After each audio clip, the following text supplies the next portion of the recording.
So my students in the accelerator hear me say the phrase, everything matters all the time. And I say this because most of the time I'm talking about that, yes, we do have to care about HR and we do have to care about legal and we do have to care about compliance because people that are building startups generally care about three things. They care about acquiring customers, they care about building cool tech, and they care about getting rich, right? And those are great things. Those are all things that we should do. But we also need to make sure our employees get paid and compliance gets followed and the legal documents get signed. You know, we have people like me in the back end making sure all that kind of stuff gets done.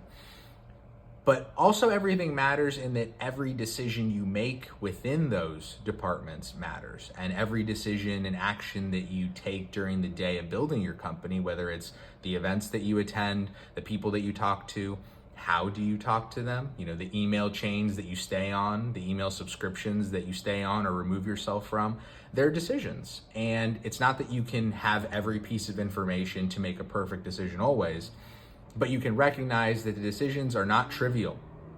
Even if they look trivial, they can be in fact very, very material. And I want to highlight one of those that I tell my students all the time. I've told this story and figured I'd share it here as well.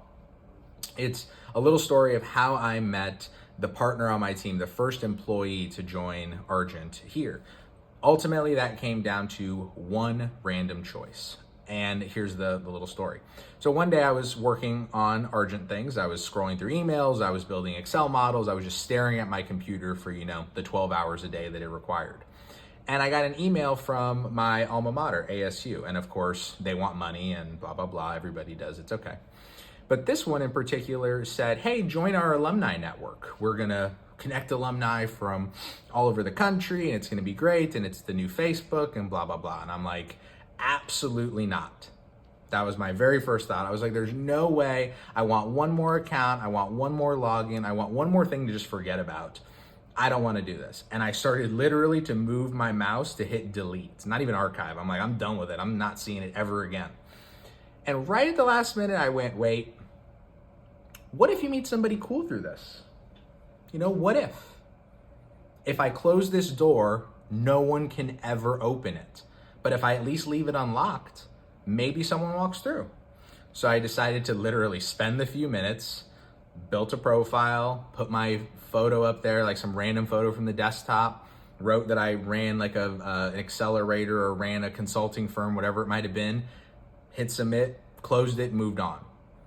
A month later, I get a message. Hey, I see that you're an alumni of ASU in Miami. Can we chat? Sure. I get on the phone, this guy Alex, we have a great chat. He recently graduated from ASU with his degree from the W.P. Carey School of Business with a master's in finance, and he wanted to learn about consulting, and he was moving to Miami, so he wanted to ask me, another ASU student who was doing consulting at the time, what to do or how that worked. We got on the phone, we chatted, we had a good time. I gave him the advice that I could. I made some intros where I could, hung up the phone, thought nothing of it.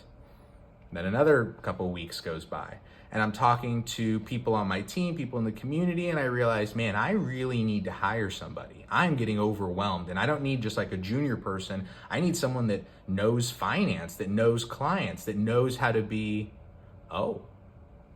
maybe he's worth a call. And so I did. I gave him a call back and I said, hey, do you have time to meet? I'd love to chat and see what's going on.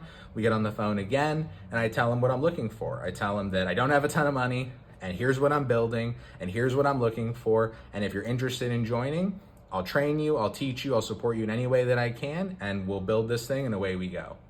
And he said yes. And we've been working together now for 4 or 5 years, which is crazy to even think about.